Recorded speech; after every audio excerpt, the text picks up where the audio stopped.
nengok ke belakang gini, cuman ada bayangan hitam gede. Halo semuanya, selamat datang kembali di Tetsuya Project. Sekarang tanggal 5 Juli tahun 2020, hari Minggu. Dan di video kali ini aku lagi santai bareng sama salah satu konten kreator di Pati. Kontennya apa, Rif? Konten gunung. Konten gunung. Dan sebelumnya kalau kalian lihat di video sebelumnya, aku pernah sama Rifki ke salah satu air terjun di Desa Telogomu Pati. Kita sedikit nge-review air terjun di sana. Cuma kalau di sini nanti kita ada pembahasan lain, yaitu tentang solo hikingnya si Rifki. Si Rifki sebelumnya pernah bikin solo hiking, dia sendirian naik gunung. Dia sendirian ya? Tuh sendirian. Pas kemana itu? Tuh ke Gunung Lawu. Ke Gunung Lawu, dia sendirian. Ya ini kurang lebih ceritanya hampir mirip sama video yang kemarin. Aku ngobrol bareng sama temenku, tapi dia versi sepeda. Kalau ini yang versi anak gunung. Oke, Rifki selamat datang di channel ini. Kita santai aja ngobrolnya. Siap. Jadi kita sedikit bahas. Kalau kebanyakan ini ya, ini kan udah masuk ke new normal.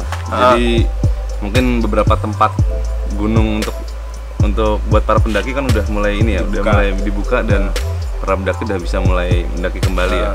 Nah di sini aku mau tanya nih, kira-kira keseruannya solo hiking tuh gimana sih? Dan itu kan lo sendirian, tuh gimana ceritain? Keseruannya Kok bisa berpikiran, gue mau coba solo hiking, gimana sih rasanya solo hiking itu? Tuh gimana tuh? Sebenarnya awal niat dari solo hiking tuh gue mau menenangkan diri sih. Dan gue pengen merasakan gimana sih solo hiking tuh. Soalnya kan di YouTube banyak kan lagi rame itu pas gue bikin itu lagi rame solo hiking. Rasanya gimana sih, penasaran. Tapi karena berhubung gue udah pernah ke Gunung Lawu, lewat jalur yang pernah gue lewatin juga, ya gue beraniin. Kalau misal enggak juga gue nggak mau. Berarti sebelumnya udah pernah dulu, ya? Udah pernah dulu. Lawu dulu ya. Kalau sama sekali gue nggak berani kalau untuk sendiri. Oh gitu. Keseruannya ya enak sih bang, enak banget. Itu santai jadinya. Apa sih yang perlu dibawa saat itu? Yang memang paling penting harus dibawa saat mendaki itu apa sih? Intinya itu perlengkapan dulu. Perlengkapan dari basic kayak sleeping bag, tenda, terus logistik itu kayak makan, minum, semuanya perlengkapan. Jadi memang harus safety sih.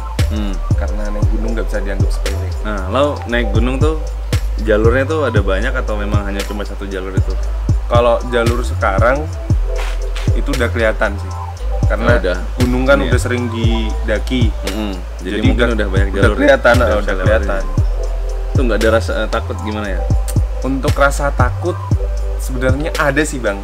Ada ya? Ada. Tapi karena berhubung itu siang hari kan, jadi aman lah. Kalau gua malam hari berangkat siang berarti ya? Berangkat pagi sebenarnya. Pagi. Jadi sebelum orang-orang pada naik, gue udah stay dulu di pos pembayaran itu. Pembayarannya, buat administrasi, registrasi semuanya, udah aman, selesai boleh nanjak, langsung gue nanjak. Nah gitu. Sempat ditanya guys sama ini dari pihak sananya. Kok sendirian gitu? Sempat ditanya. Jadi tanyain, Mas sendiri? Iya sendiri. Mau camp pos berapa? Di pos 5 di Gupak Menjangan kalau nggak salah. Iya, Gupak Menjangan. Terus karena gue posisi sendiri, jadi gue juga bawa HT. Oh, bawa HT. HT fungsinya buat jaga-jaga kalau ada apa-apa. Itu gue frekuensinya gue jadiin satu sama dari base camp. Jadi kalau ada apa-apa sama ini ya, sama yang di base camp. Bener. Jadi kalau ada apa-apa kan aman. Oh, berarti kalau ini ya malam ya, soalnya aku nggak pernah mendaki ya. Maksudnya kalau di pendakian tuh memang ada jasa sewa gitu ya? Enggak sewa sih, gue bawa sendiri. Oh, bawa sendiri. Ada juga yang nyewain, cuman gue bawa sendiri. Berarti bisa dikonekin gitu ya bisa. ke servernya nanti. Oh, gitu. Memang ada dan dikasih pasti. Oh gitu. Pernah nggak sih ketemu sama solo hiker yang lain nih? Kalau naik ternyata dia juga sendiri. Doi sendirian juga. Kalau kemarin pas gue naik ke Gunung Lawu sih nggak ketemu. Bahkan malah gue yang sering ditegur sama rombongan lain, bang berapa orang sendirian bener naik Lawu gitu. Gitu. Iya beneran naik sendirian, nggak ada yang lain. Berani bang, berani.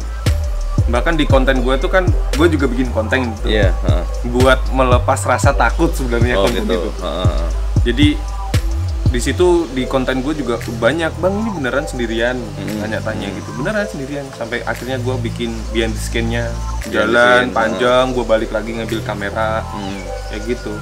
Berarti pagi ya berangkat ya. Kalau rata-rata kan kalau ada teman-teman yang naik gunung kan biasanya dia malam. Kalau malam kan biar nggak kelihatan jauh gitu jarak buat naik ke atas gunungnya. Gini Rip, yang gue mau tanyain kalau nih, ketika naik gunung sendirian itu pernah nggak sih nemuin hal-hal yang berbau mistis? Karena kan lo tahu sendiri kalau di daerah-daerah kayak gunung kan pasti wah lebih pekat banget dengan hal-hal yang seperti itu. Kira-kira ada nggak sih pernah nemu, entah merasa ada kejadian aneh saat naik gunung itu, ada nggak? Kira-kira gimana? Kalau kemarin pas gue naik itu cuman kayak perasaan-perasaan aja sih bang. Jadi kalau memang bentuk real gitu nggak ada, cuman kayak perasaan. Mungkin pas sepi nih, pas sampai pos 2 itu yang memang konon katanya pusat dari Gunung Lau, bukan pusat dari Gunung Lau, kayak semacam memang aura di situ tuh beda dengan pos-pos gitu. lainnya gitu. Pas gue di situ merasa kayak kok kayak ada yang dateng gitu, itu aja sih. Itu posisi udah ini ya, bikin tenda ya? Belum kok, gue belum bikin tenda masih di atas lagi. Jam berapa itu posisi ketika udah sampai ke tempat itu? Posisinya jam 9, jam 10-an. Jam 9, jam 10-an ya? Pagi. 10 pagi. Oh, masih pagi. Masih pagi, ya? iya. Oh, cepet iya. sih bang kalau sendiri itu hitungannya. Karena nggak ini ya, nggak apa ya, nggak nunggu-nunggu. Nggak nunggu-nunggu, iya benar. Saling nunggu, jadi udah langsung. Berarti jam 10 tuh ya? Tapi kalau dari pengalaman gua yang lain itu banyak. Kalau gue solo hiking yang kemarin nggak ada sih. Nggak ada yang aman ya? Tapi emang sebenarnya gue kemarin tuh pengen penasaran. Gue kan pernah ke Gunung Lau, mengalami hal mistis juga. Itu kebetulan juga ada rombongan gue yang lagi mens, tapi nggak ngomong. Gitu. Pantangannya ke Gunung Lau kan nggak boleh mens, nggak boleh mens. Intinya nggak boleh pakai baju hijau dulu, terus nggak boleh orang yang punya darah atau keturunan dari cepu. Cepu. Kenapa kok ada kaitannya dengan cepu? Kisah ceritanya itu panjang sih bang. Jadi dulu itu kan cerita kerajaan yang perang di situ. Gitu. Oh, masih ada sangkut paut dengan ini ya? Dengan kerajaan. Kerajaan ya? Kerajaan. Oh gitu. Jadi kalau gue kemarin, sebenarnya gue juga nyari sih niat dari awal. Pengen sendiri, pengen menenangkan pikiran, terus juga pengen cobalah kalau sendiri itu ada nggak sih? Oh, maksudnya cuman ini... pas niat dari awal aja mau berangkat, pas sampai sana udah hilang niat itu. Oh gitu. Karena kan berbeda kondisi.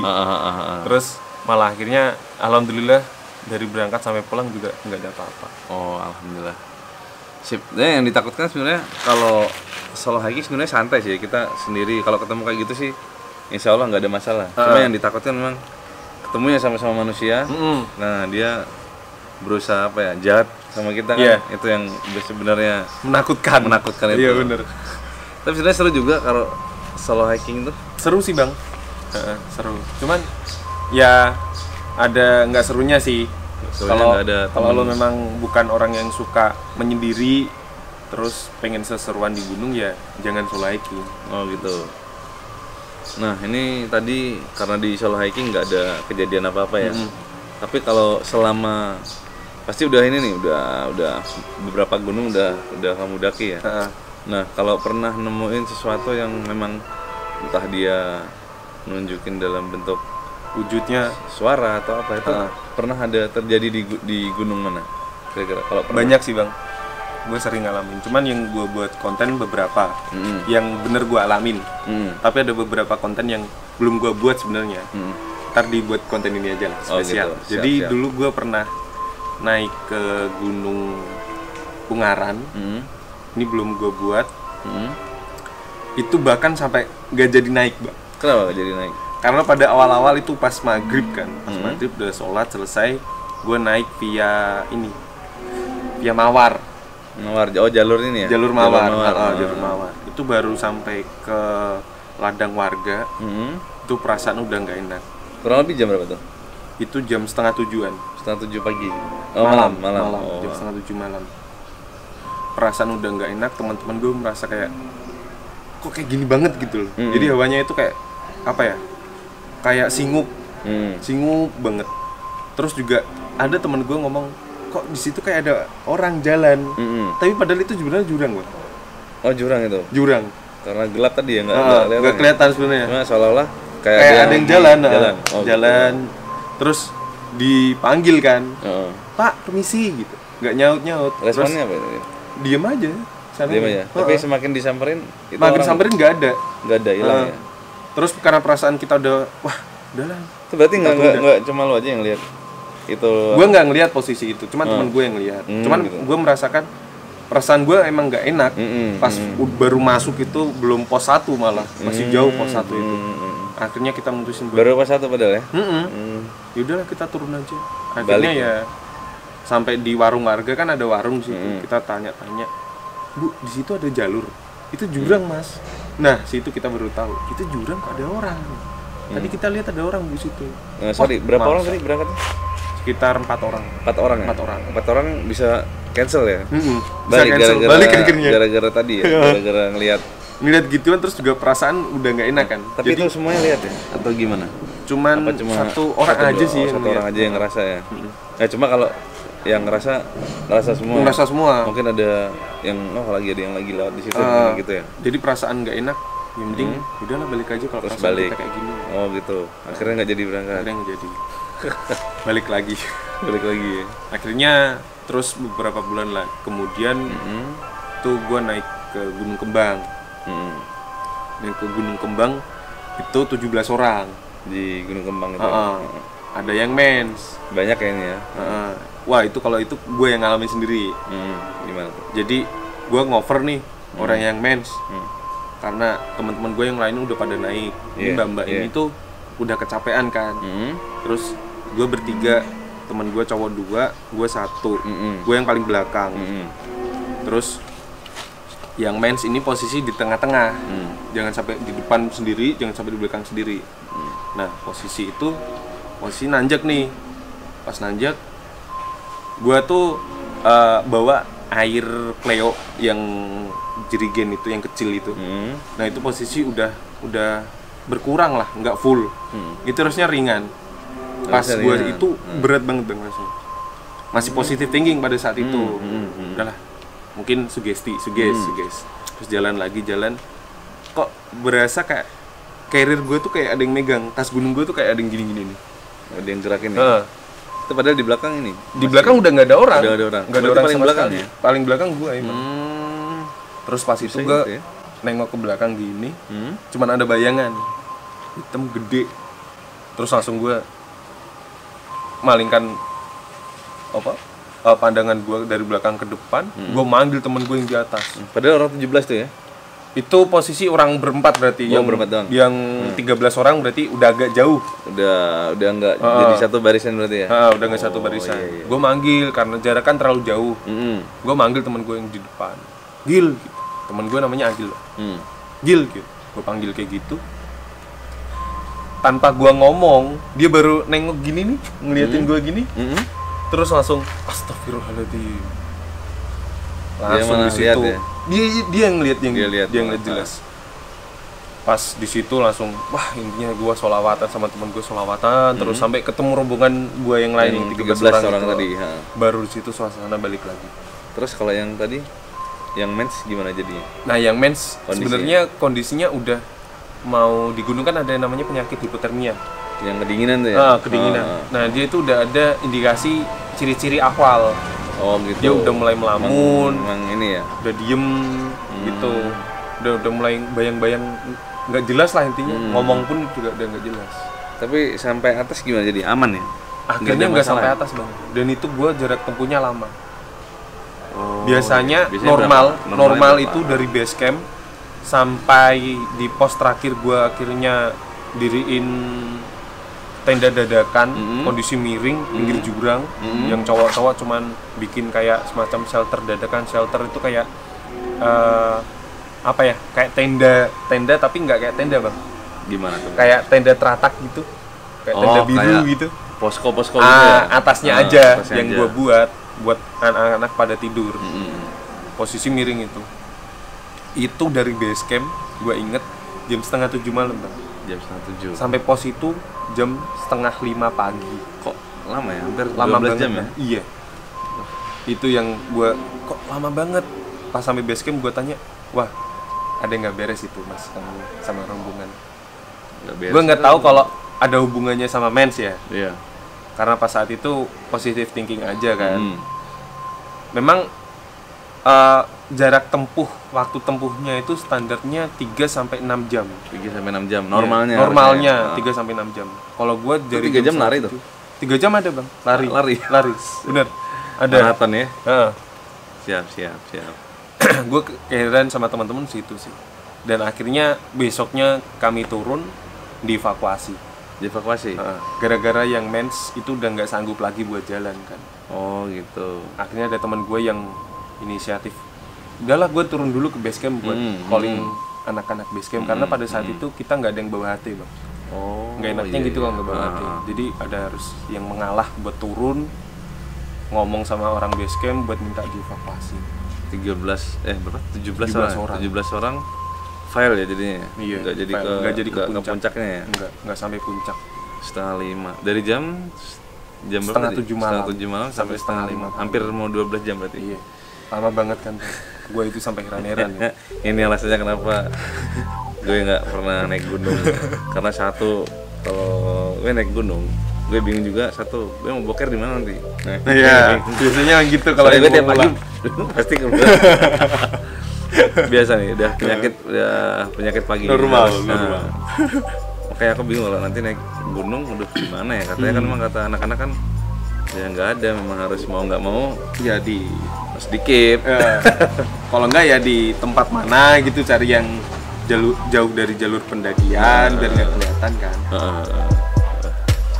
Seru sebenarnya kalau yang suka jiwa-jiwa petualang. Iya seru banget. Tapi satu aja kendala itu tadi.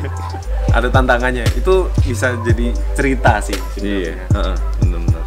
Jadi buat besok-besok kan nggak semua ini dialamin kan. Iya, benar. Semua orang mengalami hal yang sama. Nggak semuanya kayak gitu. Oke. Auto kurus nih kalau naik gunung. Iya Bang. Udah kurus hitam lagi. Itu pasti. Hitam wajar. Cowok biasa. Oke, teman-teman, itu tadi sedikit sharing sama si Rifki. Kalau lebih tepatnya di YouTube dia namanya Mr. Piki. Yoi. Konten gunung semua. Mungkin buat kalian yang mau belajar atau sharing-sharing sama si Rifki bisa nanti kontak dia lewat Instagramnya atau mampir ke channel YouTube-nya. Jangan lupa di subscribe sekalian. Buat kalian yang ini ya mau tanya-tanya tentang gimana sih Bang naik gunung itu, keseruannya naik gunung itu apa sih, gimana sih, nah gitu, mungkin nanti bisa tanya lebih banyak sama si Rifki. Oke, sekian dulu untuk video kali ini. Terima kasih Rifki sudah mampir ke channel ini. Oke, dan sampai ketemu di video berikutnya. See you.